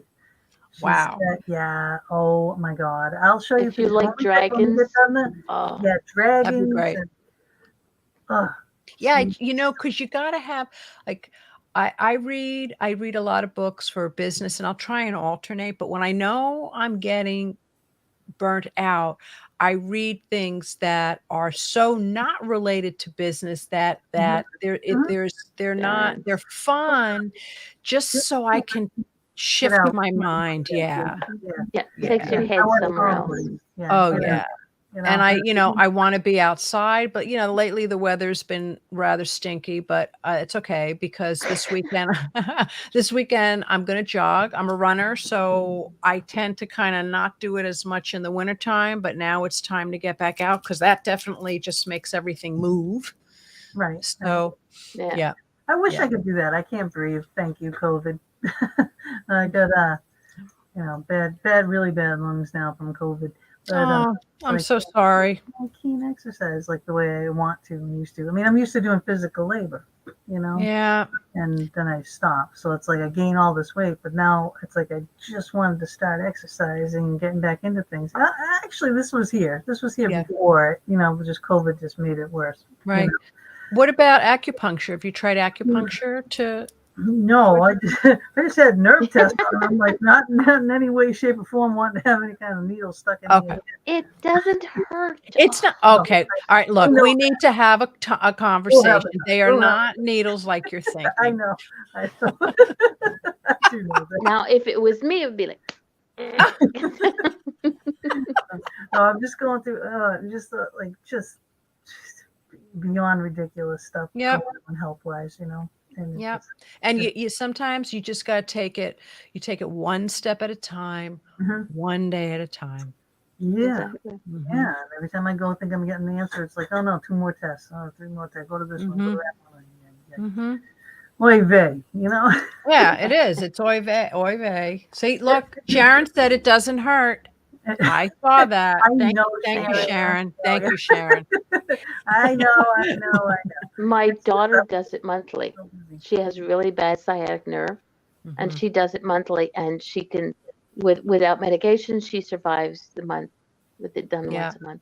yeah. I have When sciatica it's too. really, when Mm. she's got real, when it's really bad and cold and hello Quebec weather, and it really acts up, she will make it, like every other week. Mhm. Mhm. And a lot of insurance companies pay for that now, percentage of Yes. it, like 80% or whatever. So it's like, okay, why not? Yeah, I started going to chiropractor again, but I used to have this most perfect, wonderful, awesome massage therapist Mhm. in Becky, and then I moved to Pennsylvania. Bob's fault. He should be involved of bringing Becky up to your place once a month so you get your I mean, we have a little Bob. airport. We have a little airport. God Yeah, bless him. I was going to I shoot know their about planes it. out of the sky. When I was trying to make my video, I was going to shoot every plane out of the sky. They would dive bomb my house. But this little airport right across the street, there's no way she can go from Worcester right here, right across the There you street. go. There you go. Mhm. Bob, You know, where are you? 45-minute flight. But massage, all massage, chiropractic, all of that works. So Mhm. I'm going to Yes. share something with you. So with COVID, we just really didn't do much. We have a 3-year-old grandson, and until he's vaccinated, that we are just have continued to be really careful. So I haven't gone back for massage. My chiropractor, I did go to once, but I do stretches. Miranda Esmondi White, and I started doing her stretches really diligently. Are you taking notes over there? Do I see? Yeah. Okay. Yes. Yes. Um, We're copying you. I started taking it. Probably about a year ago, I really got into it fastidiously when I went back on Weight Watchers, and I took off about 20, 25 pounds. By not being on the road and traveling the way I was, my sciatica pretty much stopped. I have arthritis, being a runner, certain things happen. But since I've done these stretches, a lot of pains that I've had are no more. So she wrote a book, and there was a special on PBS called Aging Backwards. And that's how we found her. And then I figured, all right, before I go buy anything, let me just get it out of the library. I tried it, like, okay, this is really good. And then I bought one of her series. I tell you, it's the best pill. It makes me feel good. It's like 25 minutes. I do it. I try to do it at least 4 times a week. And when I don't do it, I can feel it. Wow. Yeah, because I need to do something that's not because I Not got high impact. emphysema. Right. So I can't breathe, so I Yeah. can't no cardio. So I need to do things like that, like yoga, like moving and things like that. I would love to take like Tai Chi, you know what I mean? Just Yeah. something that can work with energy, pranic stuff, And you I get a good workout from all this stuff that's low impact. You don't have to be a bodybuilder. Sometimes I realize at age 60, I'll look in the mirror and say, okay, well, that's gone a little south. I don't really like where that's landed, but so be it. I'm 60. It Right. is what it is, but I'm healthy, and I feel much more limber, and I have less pain. So I don't need to be a bodybuilder. Right. Well, it's like that's me, right? Because it's like I still, even though I haven't done this work, I still have this. It's like it's still there, even though I would not mess You with got the you. guns. You know what I mean? And it's Yep. like it used to be so cut, over here and everything. Everything was just I was just muscle, Yeah. my whole body. Now all that muscle is turned to like. But we have other Waving from the gifts. bottom half. Oh, well, I've noticed that too, and I think, Yeah, well, where'd that come? Because I was a tennis player, so I was always really strong up on top, and then I didn't really play. I'm like, wait a minute, where'd my what's arm go? that? What happened? But it's what it is. Yeah, it is. I know. And we're I'm 59. Mhm. You know, we're all around the same age. You know, we've done our things. Yep. So Tracy Let says, those ickies out, Tracy. You got it. That's my yeah, girl. Nothing like This dancing. this woman Tracy sends me a Snapchat every rotation morning. devices. She's a good friend of mine, and she's like, Please. "Have a great day." It's always Devices, uplifting. girls. I'm sorry, Mama. Okay. That's okay. We love you Go ahead. anyway. Go ahead. Say what you said again, because I didn't I hear you. said, Tracy sends me a Snapchat every morning, and it's always something uplifting. Have a great day, something along those lines, and I'll send her something back once in a while. But just hearing that little bloop from Snapchat, I'd be like, okay, what's up, Trace? Until sometimes she has horses, so she sometimes sends me a horse's ass, and I'm wondering if she's calling me back. Oh, I love Okay, I love horses. her. They're just like big Yes, doggies. they I are. love horses. Oh, Yeah. we've been watching this TV series Yellowstone. I love Yellowstone. Oh Oh my my God. God. I Did you love watch Kevin Costner. 1863 or whatever it is? The Eight, next one? 1883. 83. Yeah. So now, yes. So we are finished the finale is Sunday. We've been watching Yellowstone, and then they're coming out with another one called 1932, which is that version of the Duttons. But I tell you, seeing all the horses, oh my God, I just love horses. They have amazing energy and intuition. Yeah, I Mm-hmm. used to have one. I had one. My kids were, my daughter Jess was just a baby when Mhm. I had the horse. So like I used to just throw a blanket on her, ride her around. She was like a dog. I swear to God. We played ball. We played hide and seek. Oh, Shalimar was her name. We'd go for early morning rides. So we'd go down. I'd go down by the reservoir, and every time there was a little fox that would sit there right by the railroad tracks. There was a little fox that used to sit there, and we'd just walk on by. Didn't bother Shell at all. She didn't get nervous at all. But Shell, because she was one way. She wanted to go to the blueberries. There was blueberry bushes, and she loved blueberries. She oh. wanted to eat those. But I did watch Lincoln. Did you watch Lincoln? They had just had that. They had 3 episodes of Abraham Lincoln. It was It amazing. was good because I have it in the list to Yes, watch. it's very, very, very good. Mhm. I just watched the third one actually last night. So yes, very, very good. So they got some good ones out there. There are sometimes, I'm trying to think which ones, but some of the ones like, um, remember Mad Men? Mad Mhm, Men? mhm. Yes. We watched it a couple of, and I know it's probably really great. I love John Hamm, but after a while, the way the women were treated, my wife and I said, "Nope, we cannot watch this anymore." I We was would start wondering. yelling at the TV. It's like, no, no, can't do that. Excuse me. I'm so sorry about that. Yeah, yeah, yeah. Did you loved it, Lincoln? What you're talking about? Yeah, or the other? No, Lincoln, we didn't watch that one yet. No, I'm So, Sharon. Sharon said she Sharon. wanted to, Sorry, Sharon. maybe Lincoln. Maybe she's talking about Lincoln. I don't know. They had Mad Men or Lincoln. I don't know. But yeah, it was really great. Man, do we get carried away on this show? Okay. Didn't I tell you in the beginning? Where's the squirrel at tonight? It's put away. It's put away. You know what? I did. I brought this thing down because I have this on the wall, like over there, and I brought it down because I wanted to show this, right? Because I'm proud of this. Right? That is awesome. This is, because we're talking about business and Yeah. women in business, and that's National Association of Professional Women. I was Woman of the Year for That's fabulous. Congratulations. 2011, 2012. That's You know? wonderful. So that's wonderful to be recognized like that, It is. especially a woman in business because it's tough. It's It tough out is. there, and especially the business that I was in. It was like a male-dominated thing Uh-huh. too in construction. Mm-hmm.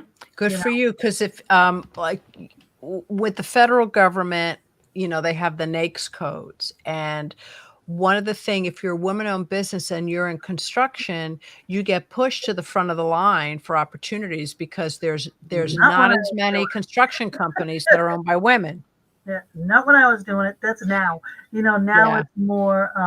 Well, now actually, it kind of goes the other way. It went for everyone had to fight for everything, Mhm. and then when you finally get there, and now everything is like, well, you have to have this certain ratio of, you know, is it in the LG, Um, LGBT some. So area, with the black, yeah. black woman, Hmm. black male, Hmm.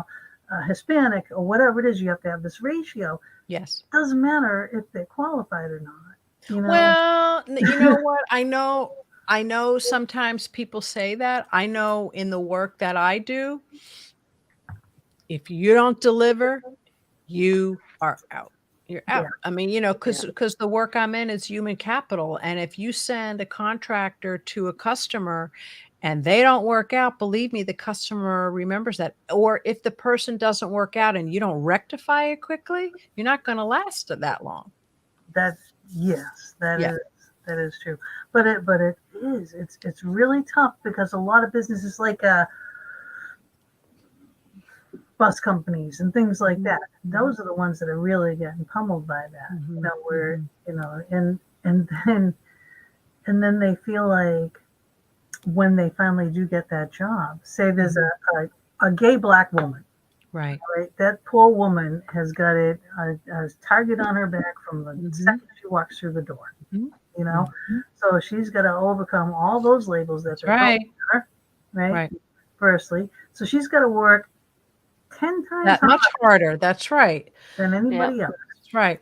So what I tell people when they get the different certifications is you can't go to a potential customer saying right in the phone call or right out of the box, I'm a woman-owned business, I'm an LGBT-owned business, I'm a minority. You can't go in that way. You need to go in with your capabilities. You need to say, what's your differentiator? Why should they choose you? And then, by the way, I'm also have these certifications, but sometimes people that are new getting into it think, well, why aren't they giving me? I got this certificate. They need to give me this. But you don't get a contract out of the Because of box. You've that. got to nurture that relationship. And that's what I really like to work with. Newer entrepreneurs or people that are just getting into the federal government. You sometimes they go into meetings like, I'm going to get this contract. No, that's not how it works. Right. Calm Right. down. Calm down. Do your work. Right. That's how you're going to get it. Start small, show them what you can do, and then it grows from there. And that's really, well, I got into the federal government under duress because with the recession in 2008, all the commercial business just dried up, and the company, I was afraid. I'm like, oh my God, are we going to survive this? So who was the only person hiring? The federal government. Oh, I goodness. learned it as fast as I could. Thank God I was younger back then. As fast as I could to get us in the door. And we got in the door and we kept growing from there. And it was so hard, and I'm so grateful, but it's still hard. There's no such thing as getting business as a given. You have to, Yeah. it's not about business. It's even about what the both of you do. It's not a given that you're going to have a following. You have to have content that people want to come listen to. Right. My company has to provide and do what we say for people to come Services. back. Exactly. It's about integrity, about accountability. It's about trust Exactly. and a million other things, but, Exactly. Yeah. and hard work. Like, yeah. I mean, I'm not going to go in for a design job, and give you a 70s kitchen unless you ask for one. My niece worked for me for a while, and God bless her, I love her, you know. But if she did something, maybe she did a little vignette somewhere, and they didn't like it, she would get butthurt, And I'm like, hey, they're the ones living with it, Mhm. It is their house, it's their Right. design, it's their thing. If they Right. don't like it, you redo it into a Mhm. different way that they like it. It would just be like, organizing a shelf or doing something. You know what I mean? Yep. And she would be all meticulous because she had huge OCD, So everything was like just so, turning just so and everything. And she worked really hard. And so, but you get crushed.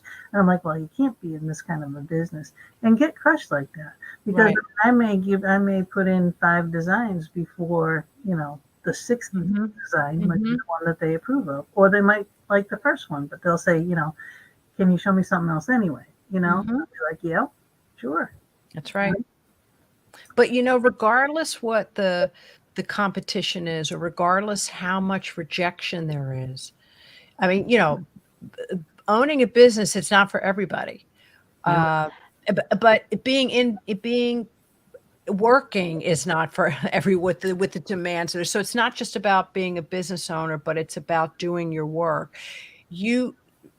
If you can't handle rejection, then you really have to look at what kind of work that you're in, because people aren't going to say yes to you right away. Right. You have to establish trust. And like with you, Gina, it's tenacity. You you Mm. you can't give up. And that's one of the No. things that I keep saying, no matter how hard it is, if you want it bad enough, whether you're age 20, 30, 60, it doesn't matter. Right. Don't give up. Right. I 100%. don't care how many people are, how You know many what? white men are You don't, around me in business. I'm not going to give up. yeah, you don't succeed if you Mm-mm. don't try. Mm-mm. And how many times have we failed before you try, you get it right, That's right. That's and right. it's like, what's the worst that can happen? You know what I mean? All right, It's so no, you or pick, it's no for now. all right, That's yeah, what I look at. so it's all right. Yeah. You don't walk through this door. It's all right. There's 5 more doors right Right. across the street, right? That's right. Go to each one. If you want a reward, you got to take a risk. And so, one of the parts in the book was about risk equals reward, one of those Yep. chapters. So we had put together like a short workbook, and where it's your plan, risk equals reward. So if any of your readers want a copy of this, I'm happy to, I can email this to you in the morning and you can send it. Wonderful. Yeah, it's Wonderful. just a couple pages, but you got to have a plan, and then you got to say, okay, Yeah. I want to do this. So by when am I going to do it? And you got to stick with it. I mean, think about it. How Even many? in the Right. even in How the many? book here, the questions that you ask is the Mhm. same things. It's That's like, right. How many dreams never go anywhere because people gave up after the first rejection? Oh, I mean, oh, this isn't look, gonna work. Okay, I tried. It's that's like, right. And I'm not you got- perfect.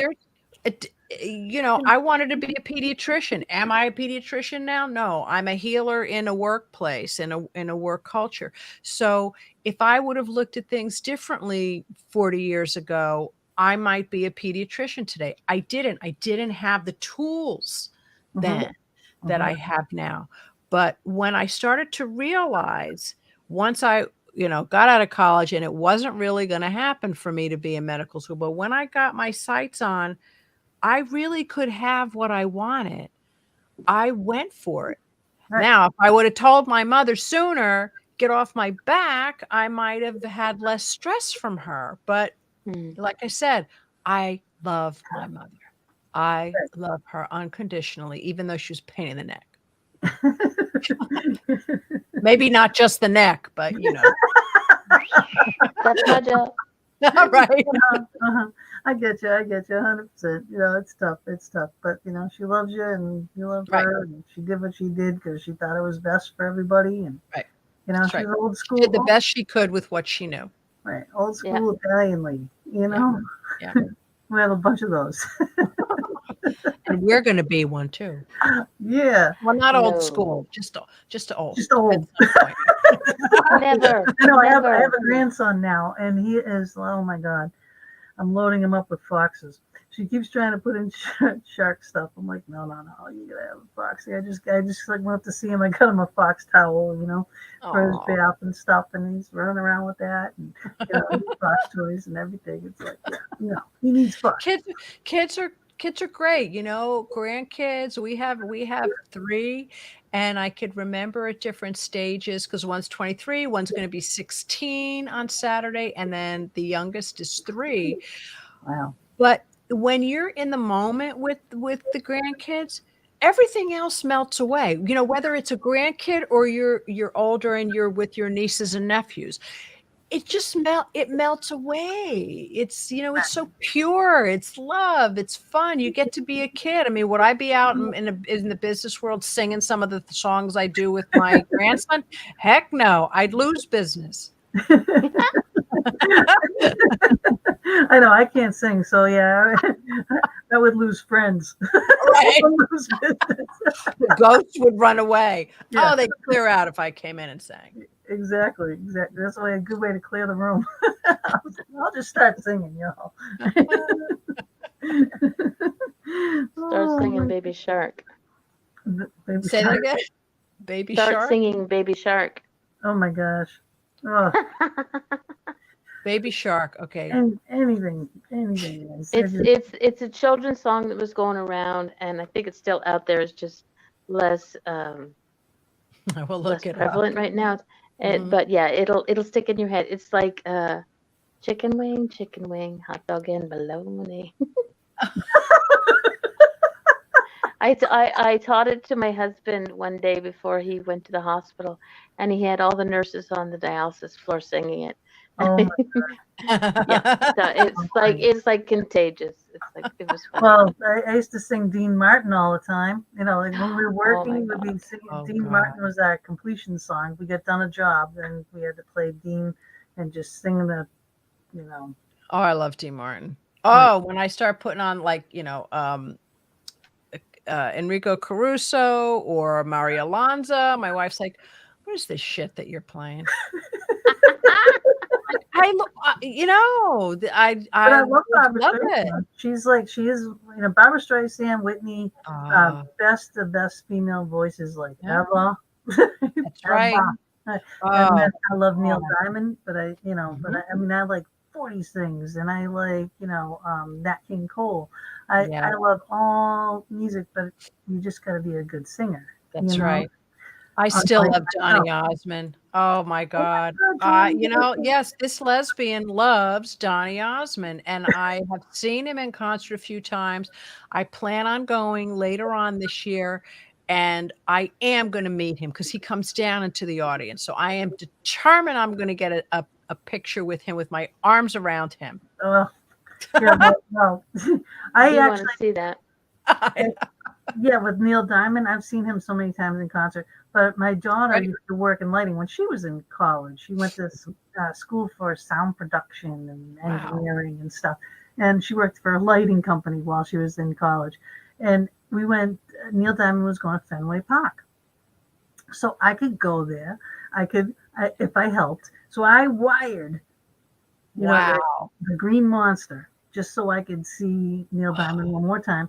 And I actually brought him up a rose, and he grabbed my hand, touched my hand. Oh my God. And I was like, no. Heaven. It was. Yep. I was like, oh my God. But his voice is just as strong today as it was then.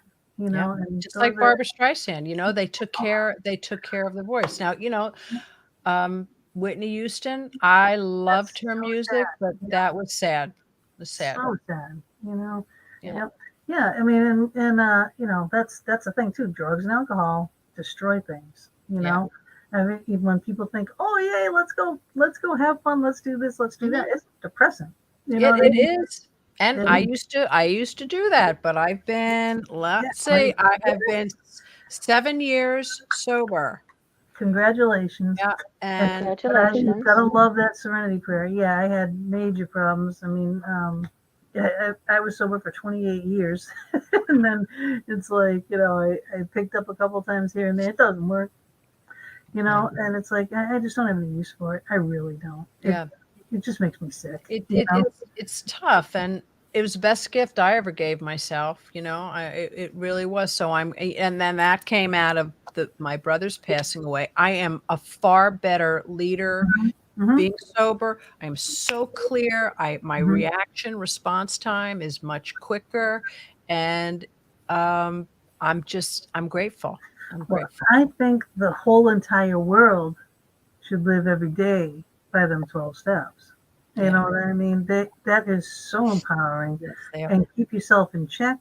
Yeah. You know, If someone hurts you, you hurt someone, you make amends. You're always on top of everything. It's a wonderful, wonderful, wonderful thing. And they're destroying it now, I think, because they're doing stuff. A friend of mine works in healthcare, and she's saying, oh, they're giving people Walmart gift cards if they stay sober, this, that. I'm like, are you kidding me? Are you kidding me?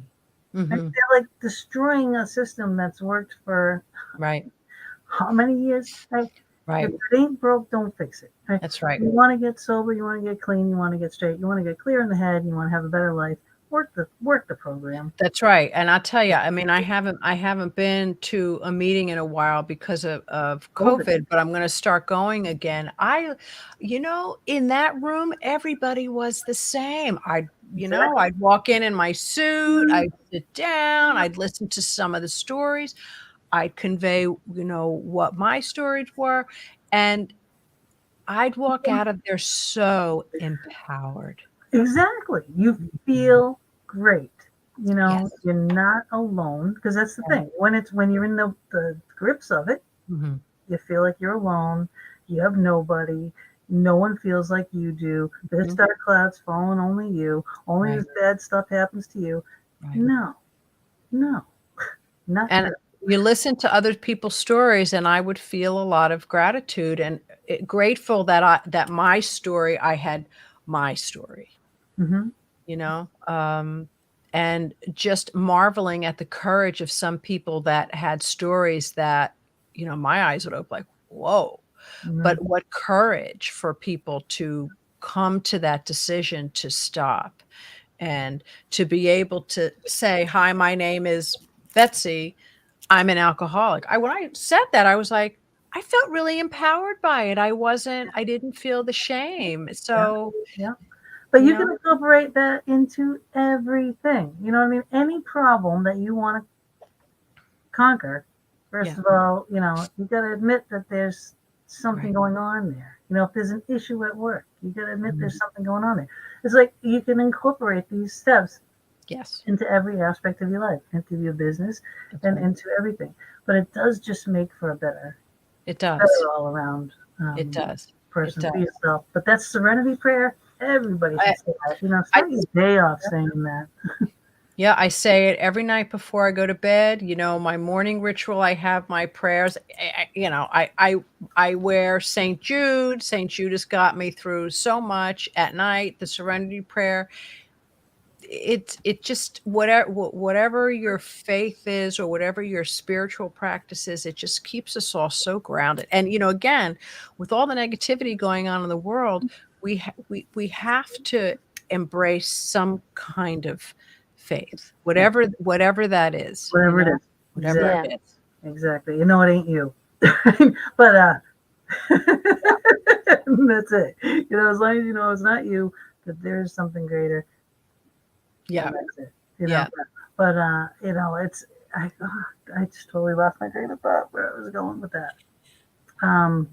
Dave, it's gone. Just a quick note. I put a link in the chat room for Miranda's Miranda's website. Espen White website. That's so you can check it out there, or just Google her and YouTube her. I just got nosy while you guys were Thank you, Mama. Oh, good, because I'm going to do that tomorrow. I'm going to be ouching. Yeah, because some of the stuff that she does, it's either for pain relief or for weight loss. So she's got something for like kind of every different thing. Yeah. So she's got a 5-minute sit down stretching and a 7-minute stand up stretching. Can't remember which is time wise is it, but like sometimes you just need that 5 minutes of stretching. I do that every morning. I'm gonna have to check out, see what she does, but just make sure you go to bed before you stretch. I don't, but I'm going to start. I need to start. And then that's again the next thing too. It's like, okay, 5 minutes. Yeah, 5 minutes is better than no minutes. Exactly. Yeah, exactly. Yeah. So what, one plug I want to put in here. So the cover of my book, my son designed that. Yes, he is an amazing artist. His name is Matthew Gifford, and he designed the cover. And then when folks go to, if they go to my website, they'll also see I wrote another book called Miss Crabapple and Her Magical Violin. That's a children's book. He designed that cover too. So he is just the most spectacular artist. Spectacular. Right. No bias whatsoever. No, but I like that. That is like the perfect title thing for this book, because you're in that bubble, Yeah. right? But you're like, it looks like you're pushing it away, you know Yes. what I mean? And it's a woman. and it's a And woman.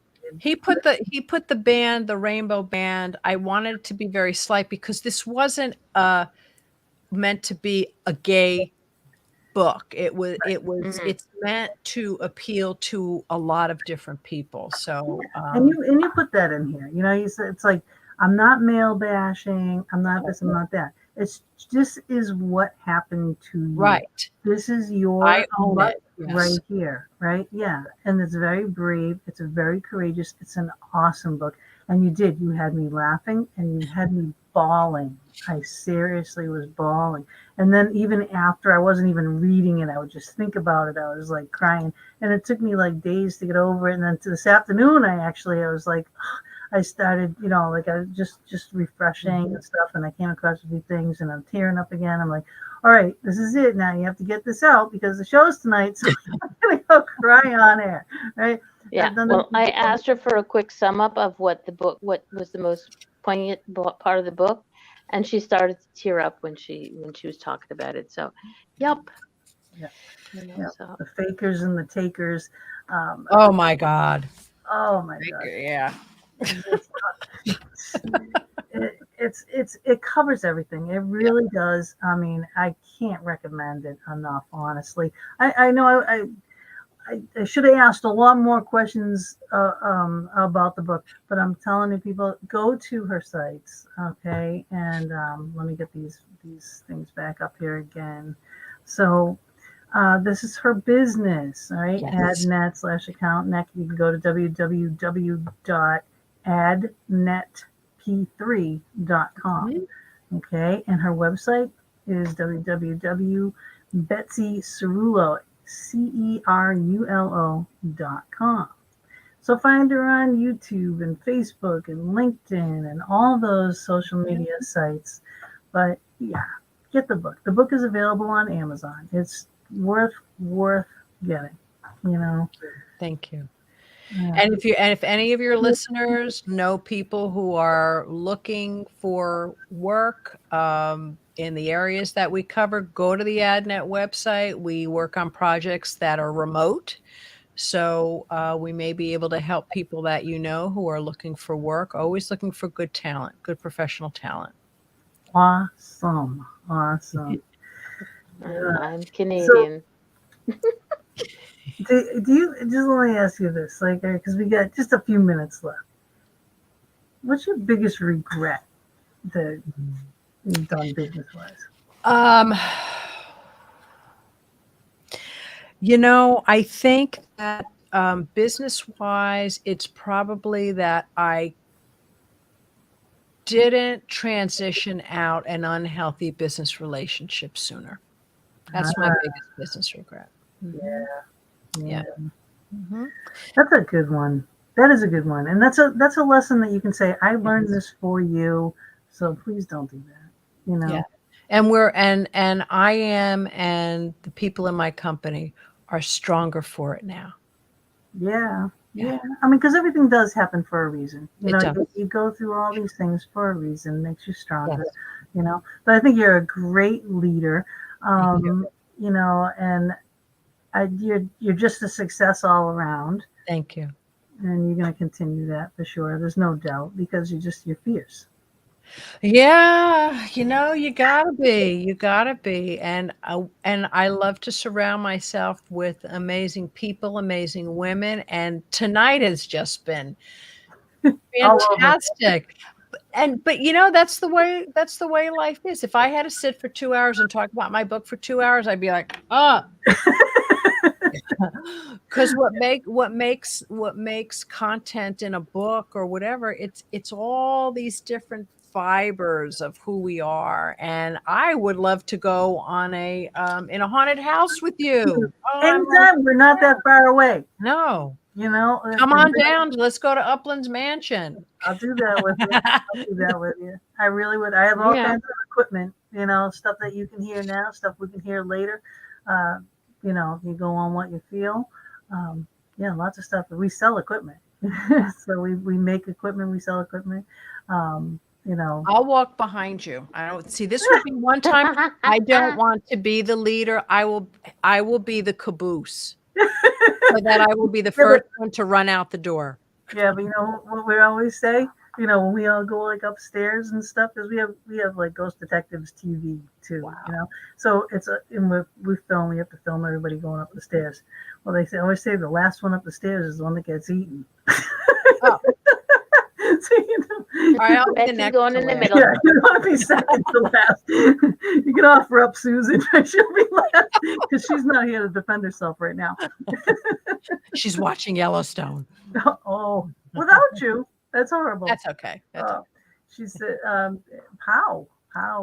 I love that name. Congrats, great book, great cover, nice interview. Thank you very much. You know, we try to have a. Mama always says we have a conversation with eavesdroppers, you know, and that's you know we try to do that. I used to be really regimented with my questions, and now we just lighten up and let it go. Yeah, you know, which is wonderful. I was a good bad influence. She's a great influence. I even love my mom. I wouldn't be without her. But let me. I gotta find my little exit video here. I've got so much stuff up here right now. So, okay, I'm going to play my exit video. Betsy, please stay with us right now. Everybody else, thank you very much. If you loved the show, share the show. Okay, what we really, really want you to do is to go to our YouTube page. Okay, the Fox Den with Gina B and Mama D. Like, share, subscribe. If you don't hit the notification button, because me and Mama D go live sometimes, we do our little pop-up reading shows and such like, you know, things like that.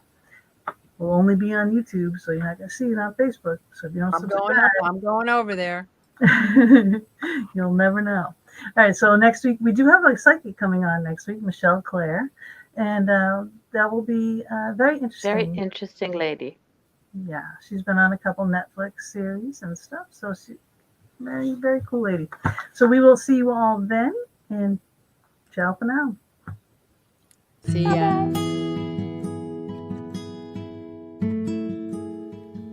Thank you again for joining us for another episode in the Fox Den.